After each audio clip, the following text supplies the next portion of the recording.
എല്ലാവർക്കും നമസ്കാരം. ENC എഡ്യൂമെന്റിന്റെ പുതിയൊരു ക്ലാസ്സിലേക്ക് നിങ്ങൾ എല്ലാവരും സ്നേഹപൂർവ്വം സ്വാഗതം ചെയ്യുന്നു. ഇന്ന് നമ്മൾ ഡിസ്കസ് ചെയ്യാൻ പോകുന്നത് +1 അക്കൗണ്ടൻസിയുടെ 4th ചാപ്റ്റർ. എനിക്ക് തോന്നുന്നു മിക്കവാറും ഇത് ലാസ്റ്റ് ക്ലാസ് ആയിരിക്കും. 4th ചാപ്റ്ററിന്റെ ലാസ്റ്റ് ക്ലാസ് ആണ്. നമ്മൾ ഡേ ബുക്ക് ആണ് അല്ലെങ്കിൽ സ്പെഷ്യൽ ജേർണൽസ് ആണ് നമ്മൾ പഠിച്ചുകൊണ്ടിരിക്കുന്നത്. റെക്കോർഡിംഗ് ഓഫ് ട്രാൻസാക്ഷൻ നമ്മൾ കഴിഞ്ഞ ക്ലാസ്സിൽ പർച്ചേസസ് റിട്ടേൺസ് ഡേ ബുക്ക് നമ്മൾ കംപ്ലീറ്റ് ചെയ്തു. ഡെബിറ്റ് നോട്ട് എന്തൊക്കെയാണ് നമ്മൾ കഴിഞ്ഞ ക്ലാസ്സിൽ പറഞ്ഞു.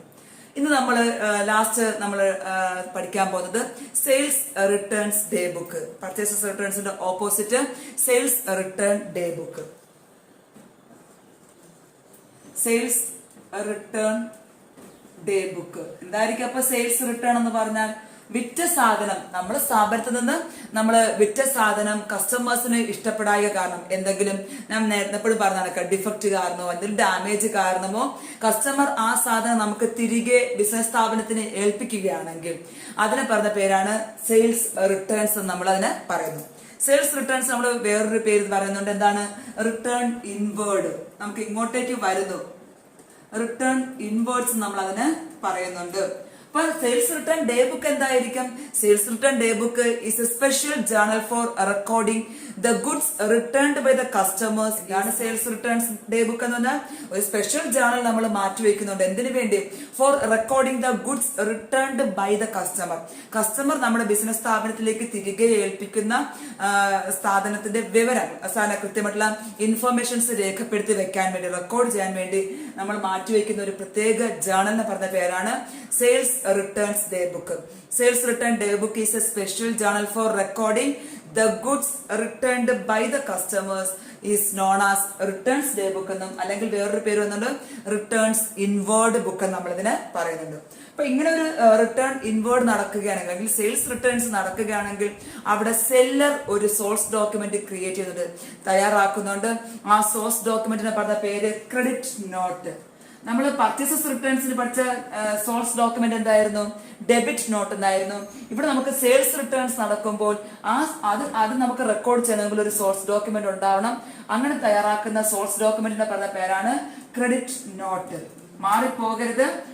ഡെബിറ്റ് നോട്ട് തയ്യാറാക്കുന്നത് പർച്ചേസസ് റിട്ടേൺസ് സമയത്തും ക്രെഡിറ്റ് നോട്ട് തയ്യാറാക്കുന്നത് സെയിൽസ് റിട്ടേൺസ് സമയത്താണ് നമ്മൾ പ്രിപ്പയർ ചെയ്യുന്നത്. അപ്പൊ ഇത് source document four recording the amount of sales return is the credit note.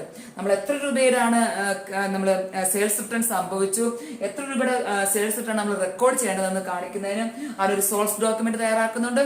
ആ സോഴ്സ് ഡോക്യുമെന്റിന് പറഞ്ഞ പേര് ക്രെഡിറ്റ് നോട്ട്. ഓക്കെ. അപ്പൊ നമ്മൾ കഴിഞ്ഞ ക്ലാസ്സിൽ പറഞ്ഞതുപോലെ തന്നെയാണ് സെയിൽസ് റിട്ടേൺസ് ബുക്ക് തയ്യാറാക്കുമ്പോഴേക്കും അവിടെ ഒരു സ്പെഷ്യൽ കോളം കൊടുക്കണം. പേര് ക്രെഡിറ്റ് നോട്ട് നമ്പർ എന്ന് കൊടുത്തിരിക്കണം നമുക്ക്. അപ്പൊ ഓർമ്മിക്കുക, ഇത്രയുള്ള സെയിൽസ് റിട്ടേൺസ് ഡേ ബുക്കിനെ കുറിച്ച് നമുക്ക് പഠിക്കാൻ വേണ്ടി. സെയിൽസ് റിട്ടേൺ ഡേ ബുക്ക് എന്ന് പറഞ്ഞാൽ കസ്റ്റമേഴ്സ് വാങ്ങിയ സാധനം നമുക്ക് തിരികെ തരികയാണെങ്കിൽ, അല്ലെങ്കിൽ നമ്മൾ വിറ്റ സാധനം കസ്റ്റമേഴ്സ് നമുക്ക് തിരികെ തരികയാണെങ്കിൽ അവിടെ നമുക്ക് സംഭവിക്കുന്നത് സെയിൽസ് റിട്ടേൺസ് ആണ്. സെയിൽസ് റിട്ടേൺസിന്റെ വേറൊരു പേര് റിട്ടേൺ ഇൻവേർഡ് എന്ന് പറയുന്നുണ്ട്.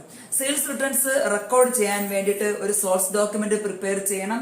അതിനെ പറഞ്ഞ പേര് ക്രെഡിറ്റ് നോട്ട്. ഇപ്പൊ എന്താണ് ക്രെഡിറ്റ് നോട്ട് എന്ന് പറഞ്ഞാൽ?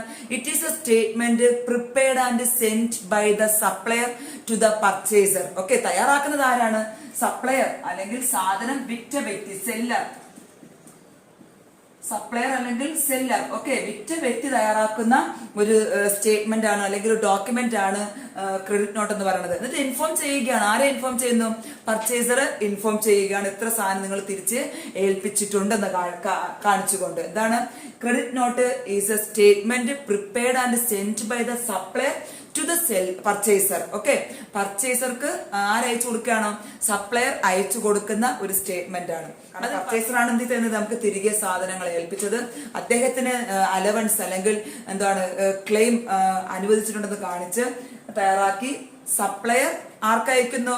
പർച്ചേസർക്ക് അയക്കുന്നു അല്ലെങ്കിൽ ബയ്യർക്ക് അയക്കുന്ന സ്റ്റേറ്റ്മെന്റ് ആണ് ക്രെഡിറ്റ് നോട്ട്. മാറിപ്പോകരുത്. നേരത്തെ നമ്മൾ പഠിച്ച ഡെബിറ്റ് നോട്ട് ആരാ തയ്യാറാക്കിക്കൊണ്ടിരുന്നത്?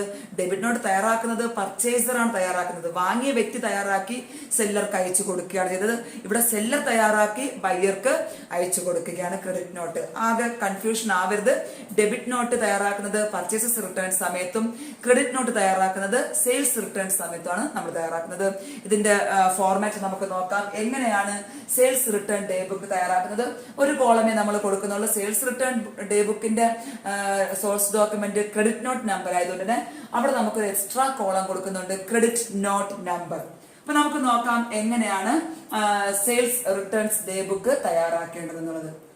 ഓക്കെ, ആദ്യം നമുക്ക് നമ്മുടെ ഡീറ്റെയിൽസ് എഴുതി വെക്കാം. ഒന്നാമത്തേത് ഡേറ്റ് കോളം കൊടുക്കുക, രണ്ടാമത്തേത് ക്രെഡിറ്റ് നോട്ട് നമ്പർ കൊടുക്കാൻ വേണ്ടി ഒരു column, then particular column, then details എഴുതാൻ, ദെൻ ടോട്ടൽ എമൗണ്ട് എഴുതാൻ. ഇതാണ് സെയിൽസ് റിട്ടേൺ ഡേ ബുക്കിന്റെ ഫോർമാറ്റ്. പ്രാവശ്യം കൂടെ പറയാം. ഇതിലിടയ്ക്ക് നമുക്കൊരു കോളം ഉണ്ട്, ലെഡ്ജർ ഫോളിയോ, അത് ഞാൻ മറന്നുപോയി, ലെഡ്ജർ ഫോളിയോ. ഓക്കെ, അപ്പൊ നമുക്ക് നോക്കാം എന്തൊക്കെയാണ് സെയിൽസ് റിട്ടേൺ ഡേ ബുക്കിന്റെ ഫോർമാറ്റ്. ആദ്യം date, then credit note number, credit note number കൊടുക്കുക, then particulars, ledger folio, then details, amount. Okay, ഇത്രയാണ് നമുക്ക് സെയിൽസ് റിട്ടേൺസ് ഡേ ബുക്കിൽ വേണ്ട ഫോർമാറ്റ്. ഒരു പ്രാവശ്യം കൂടെ ഓർമ്മിക്കുക. ഡേറ്റ് കോളം ഡേറ്റ് കൊടുക്കുക, ദെൻ ക്രെഡിറ്റ് നോട്ട് നമ്പർ ഉണ്ടെങ്കിൽ കൃത്യമായിട്ട് നമ്പർ കൊടുത്തേക്കുക, പർട്ടിക്കുലർ കോളം, ലെഡ്ജർ ഫോളിയോ നമുക്ക് അറിയാം, അക്കൗണ്ട്സ് എഴുതുമ്പോഴേക്ക് അതിന്റെ പേജ് നമ്പർ എഴുതാൻ, ledger folio, then details, then amount. ഇതാണ് നമുക്ക് സെയിൽസ് റിട്ടേൺ ഡേ ബുക്കിന്റെ ഫോർമാറ്റ്. ഇതിന്റെ പോസ്റ്റിംഗ് എങ്ങനെയാണ്, ഇതിന്റെ റെക്കോർഡിംഗ് എങ്ങനെയാണെന്നുള്ള കാര്യം നമുക്ക് ഒരു ചെറിയൊരു എക്സാമ്പിളിലൂടെ പഠിച്ചേക്കാം. ഓക്കെ, ഇപ്പോൾ ഞാനൊരു ക്വസ്റ്റ്യൻ ഇവിടെ എഴുതിയിട്ടുണ്ട്, എങ്ങനെയാണ് സെയിൽസ് റിട്ടേൺസ് ഡേ ബുക്ക് തയ്യാറാക്കേണ്ടതുള്ളത്. സെയിൽസ് റിട്ടേൺ ഡേ ബുക്കിന്റെ ഫോർമാറ്റ് വരച്ചിട്ടുണ്ട്. നമുക്ക് ആദ്യം ഹെഡിങ് എഴുതുക, sales return day book, then date, then credit note number കൊടുക്കാൻ ഒരു കോളം കൊടുത്തിട്ടുണ്ട്, then particulars, ledger folio, then അടുത്ത നമുക്ക് വരുന്നത് ഡീറ്റെയിൽസ് എഴുതേണ്ടത്, എമൗണ്ട് എഴുതേണ്ടത്, ദെൻ ലാസ്റ്റ് ടോട്ടൽ എമൗണ്ട് എഴുതേണ്ടത്. ഓക്കെ, ഇത്രയുമാണ് പ്രധാനമായിട്ട് നമുക്ക് വരുന്ന കോളംസ്. നമുക്ക് ആദ്യം നോക്കാം ക്വസ്റ്റ്യൻ. 2015 ഏപ്രിൽ 5-ാം തീയതി മഹേഷ് ആൻഡ് കമ്പനി റിട്ടേൺ ചെയ്തു. മഹേഷ് ആൻഡ് കമ്പനി നമ്മുടെ ഒരു കസ്റ്റമർ ആണ്. അവർ നമ്മുടെ കയ്യിൽ നിന്ന് വാങ്ങിയ സാധനങ്ങളിൽ നിന്ന് 3 ചെയേഴ്സ് അവർ നമുക്ക് റിട്ടേൺ ചെയ്തിട്ടുണ്ട്. എത്രയാണ്? 3 chairs at the rate of 3000, 3000 രൂപ വിലയുള്ള 3 ചെയർ നമുക്ക് അവർ റിട്ടേൺ ചെയ്തിട്ടുണ്ട്. ഓക്കെ, നമ്മുടെ കസ്റ്റമർ ആണ്. അപ്പൊ നമ്മൾ ആദ്യം കസ്റ്റമേഴ്സിന്റെ പേര് കൊടുക്കണം. ഡേറ്റ് എത്രയാണ്? 2015 ഏപ്രിൽ 5. നമുക്ക് ക്രെഡിറ്റ് നോട്ട് നമ്പർ തന്നിട്ടില്ല, സോ അവിടെ നമുക്ക് ബ്ലാങ്ക് ആയിട്ട് ഇട്ടേക്കാം. ദെൻ മഹേഷ് ആൻഡ് കമ്പനി നമ്മുടെ കസ്റ്റമർ ആണ്. ഇവിടെ നമ്മൾ കസ്റ്റമേഴ്സിന്റെ പേര് എഴുതുന്നത് ആരൊക്കെയാണോ നമുക്ക് സാധനങ്ങൾ റിട്ടേൺ ചെയ്ത വ്യക്തികളുടെ അല്ലെങ്കിൽ കമ്പനികളുടെ പേര് ഇവിടെ കാണിക്കാം. ഇവിടെ ഇപ്പൊ നമുക്ക് Mahesh and company 3 chairs at the rate of 3000, 3000 രൂപ വരെയുള്ള 3 ചെയർ. എത്ര രൂപയാണ് അപ്പോ? 9000. ഓക്കെ, 9000 റുപ്പീസ് ആണ് നമ്മൾ അദ്ദേഹത്തിന് കൊടുക്കേണ്ടത്. 9000 വിലയുള്ള 3 ചെയേഴ്സ് അവർ റിട്ടേൺ ചെയ്തിട്ടുണ്ട്. നമുക്ക് ഒരു ഐറ്റമേ ഉള്ളൂ, സോ നമുക്ക് ടോട്ടൽ എമൗണ്ട് കോളം അത് തന്നെയാണ്, 9000. ദെൻ അടുത്ത് രവീന്ദ്ര ട്രേഡേഴ്സ് റിട്ടേൺ ചെയ്തിട്ടുണ്ട്. രവീന്ദ്ര ട്രേഡേഴ്സ് ഓൾസോ നമ്മുടെ കസ്റ്റമേഴ്സ് ആണ്. കസ്റ്റമർ നമ്മുടെ കയ്യിൽ നിന്ന് വാങ്ങിയ സാധനങ്ങളിൽ നിന്ന് 2 ടേബിൾ നമുക്ക് റിട്ടേൺ ചെയ്തിട്ടുണ്ട്. ഡേറ്റ് 18-ാം തീയതി രവീന്ദ്ര ട്രേഡേഴ്സ് നമുക്ക് എന്തൊക്കെ റിട്ടേൺ ചെയ്തു? 2 tables at the rate of 10,000, 10,000 രൂപ വിലയുള്ള 2 ടേബിൾ നമുക്ക് റിട്ടേൺ ചെയ്തു. അപ്പോൾ എമൗണ്ട് 20,000. ഒരു ടേബിളിന് 10,000 രൂപ എങ്കിൽ 2 20,000. നമുക്ക് ഒരു ഐറ്റമേ ഉള്ളൂ, സോ അത് തന്നെ നമുക്ക് ഇവിടെ എഴുതാം. വേറെ ഉണ്ടെങ്കിൽ നമുക്ക് അതെല്ലാം കൂടെ ആഡ് ചെയ്ത് അപ്പുറത്തെ കോളത്തിൽ കാണിച്ചാൽ മതി. ദെൻ അടുത്ത ജയമാത ഏജൻസീസ് നമ്മുടെ വേറൊരു കസ്റ്റമർ ആണ്. അദ്ദേഹം നമുക്ക് റിട്ടേൺ ചെയ്തിരിക്കുന്നത് 2 chairs at the rate of 2,000, 2,000 രൂപ വിലയുള്ള 2 ചെയേഴ്സ് നമുക്ക് റിട്ടേൺ ചെയ്തിട്ടുണ്ട്. ഡേറ്റ് 20. ജയമാത ട്രേഡേഴ്സ് നമ്മൾ കസ്റ്റമറിന്റെ പേര് എഴുതുക. ജയമാത ഏജൻസീസ് എത്രയാണ്? 2 chairs at the rate of 2,000. അപ്പം 2,000 രൂപ വിലയുള്ള 2 ചെയേഴ്സ് റിട്ടേൺ ചെയ്തു. അപ്പൊ ടോട്ടൽ എമൗണ്ട് 4,000 നമുക്ക് കാണിക്കാം. ദെൻ എന്ത് ചെയ്യണം? എമൗണ്ട് കോളം നമുക്ക് ടോട്ടൽ ചെയ്തേക്കാം. ടോട്ടൽ റിട്ടേൺ ഡേ ബുക്കിൽ വരുന്ന ടോട്ടൽ എത്രയാണ് അത് നമുക്ക് ജനറൽ ലെഡ്ജർ അക്കൗണ്ടിൽ കാണിക്കണം. 9,000, 29,000 പ്ലസ് 4,000, 33,000. അപ്പൊ ഇവിടെ ടോട്ടൽ വന്നിരിക്കുന്നത് 33,000 നമ്മൾ ടോട്ടൽ ചെയ്യണം. എപ്പോഴും മാറിപ്പോയത്. ലാസ്റ്റ് നമ്മൾ ഡേ ബുക്ക് തയ്യാറാക്കിയതിനു ശേഷം ഏത് ഡേ ബുക്ക് ആണെങ്കിലും ലാസ്റ്റ് നമ്മൾ ടോട്ടൽ ചെയ്യണം. ഇത് നമുക്ക് എങ്ങനെയാണ് പോസ്റ്റ് ചെയ്യേണ്ടത് നമുക്ക് നോക്കാം. ഇവിടെ ഇപ്പൊ നമുക്ക് 3 കസ്റ്റമേഴ്സ് ഉണ്ട്, പിന്നെ ഒരു ജനറൽ ലെഡ്ജർ നമുക്ക് തയ്യാറാക്കണം. Mahesh and company, Ravindra traders, Jayamata agencies and ഒരു ജനറൽ ലെഡ്ജർ. ഓക്കെ, അപ്പൊ ഞാനിപ്പോ നമ്മുടെ സെയിൽസ് റിട്ടേൺ ഡേ ബുക്ക് നമ്മൾ തയ്യാറാക്കി കഴിഞ്ഞു. ഇത് നമുക്ക് 4 ലെഡ്ജർ അക്കൗണ്ട് തയ്യാറാക്കണം. ഓരോ കസ്റ്റമേഴ്സിനും പിന്നെ ലാസ്റ്റ് ജനറൽ ലെഡ്ജർ നമ്മൾ തയ്യാറാക്കണം. നമുക്ക് സെയിൽസ് റിട്ടേൺ നടക്കുമ്പോഴേക്കും ജേർണൽ എൻട്രി എങ്ങനെയാണ് സംഭവിക്കുന്നത്? ജേർണൽ എൻട്രി വരുന്നത് സെയിൽസ് റിട്ടേൺ അക്കൗണ്ട് ഡെറ്റഡ് ടു കസ്റ്റമർ അക്കൗണ്ട്. ഇപ്പൊ കസ്റ്റമേഴ്സ് മഹേഷ് ആൻഡ് കമ്പനി ആണെങ്കിൽ ജേർണൽ എൻട്രി എങ്ങനെയായിരിക്കും? സെയിൽസ് റിട്ടേൺ അക്കൗണ്ട് ഡെറ്റഡ് ടു മഹേഷ് ആൻഡ് കമ്പനി. അപ്പൊ ജേർണൽ എൻട്രി നമുക്ക് നോക്കാം. സെയിൽസ് റിട്ടേൺ അക്കൗണ്ട് ഡെറ്റഡ് to Mahesh and company. Okay, അവിടെ അതാണ് നമ്മുടെ ജേർണൽ എൻട്രി വരുന്നത്. അപ്പൊ നമുക്ക് മഹേഷ് ആൻഡ് കമ്പനി അക്കൗണ്ടിന് ലെഡ്ജർ തയ്യാറാക്കുമ്പോൾ Mahesh and company account credit ആയതുകൊണ്ട് ക്രെഡിറ്റ് സൈഡ് നമ്മൾ എന്ത് ചെയ്യുന്നുണ്ട്? By sales returns. By sales returns എഴുതി മഹേഷ് ആൻഡ് കമ്പനിക്ക് എത്ര രൂപ നമ്മൾ അനുവദിക്കണം? 9,000 rupees നമുക്ക് ക്ലെയിം അവർക്ക് കൊടുക്കണം. ഓക്കെ, ദെൻ രവീന്ദ്ര ട്രേഡേഴ്സ് ആണെങ്കിൽ എങ്ങനെ നമ്മൾ പോസ്റ്റ് ചെയ്യും? ജേർണൽ എൻട്രി എങ്ങനെയാണെന്ന് നമുക്ക് നോക്കാം. സെയിൽസ് റിട്ടേൺ സംഭവിക്കുമ്പോൾ journal entry sales return account ഡെറ്റഡ് ടു രവീന്ദ്ര ട്രേഡേഴ്സ് അക്കൗണ്ട്. അപ്പൊ രവീന്ദ്ര ട്രേഡേഴ്സ് അക്കൗണ്ട് ക്രെഡിറ്റ് ആയതുകൊണ്ട് രവീന്ദ്ര ട്രേഡേഴ്സ് അക്കൗണ്ടിന്റെ ക്രെഡിറ്റ് സൈഡ് നമ്മൾ ഡേറ്റ് എഴുതുക. ഡേറ്റ് എത്രയാണ്? ഇവിടെ നമുക്ക് 5-ാം തീയതി, ഇവിടെ നമുക്ക് 18-ാം തീയതി. എന്ത് സംഭവിക്കുന്നു? Sales returns by sales returns. Okay, Ravindra traders നമ്മൾ എത്ര രൂപ കൊടുക്കണം? 20,000 rupees. അത് കൃത്യമായി എന്താണ് റെക്കോർഡ് ചെയ്യുക. അപ്പൊ ജേർണൽ എൻട്രി എപ്പോഴും ഓർമ്മിക്കുക. സെയിൽസ് റിട്ടേൺസ് അക്കൗണ്ട് നമ്മൾ ഓരോ കസ്റ്റമറുടെ അക്കൗണ്ടിന്റെ ക്രെഡിറ്റ് സൈഡും, പർച്ചേസസ് റിട്ടേൺസ് എന്തായിരുന്നു?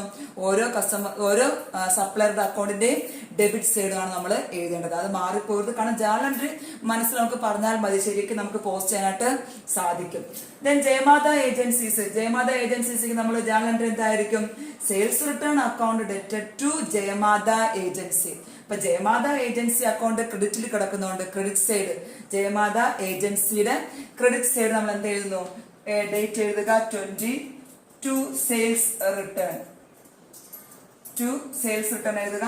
അവർക്ക് നമ്മൾ അനുവദിക്കേണ്ട തുക 4,000. ഓക്കെ, ഇതാണ് നമ്മൾ പോസ്റ്റ് ചെയ്യുമ്പോൾ സെയിൽസ് റിട്ടേൺ എപ്പോഴും കസ്റ്റമേഴ്സിന്റെ അക്കൗണ്ടിന്റെ ക്രെഡിറ്റ് സൈഡും ദെൻ പർച്ചേസസ് റിട്ടേൺസ് എപ്പോഴും സപ്ലയേഴ്സിന്റെ അക്കൗണ്ടിന്റെ ഡെബിറ്റ് സൈഡും വരും. മാറിപ്പോകരുത്. ദെൻ നമുക്ക് ലാസ്റ്റ് ഞാൻ പറഞ്ഞിരുന്ന ജനറൽ ലെഡ്ജർ നമ്മൾ തയ്യാറാക്കണം. സൺട്രീസ് ആസ് പെർ ഡേ എന്ന് എവിടെ എഴുതണം?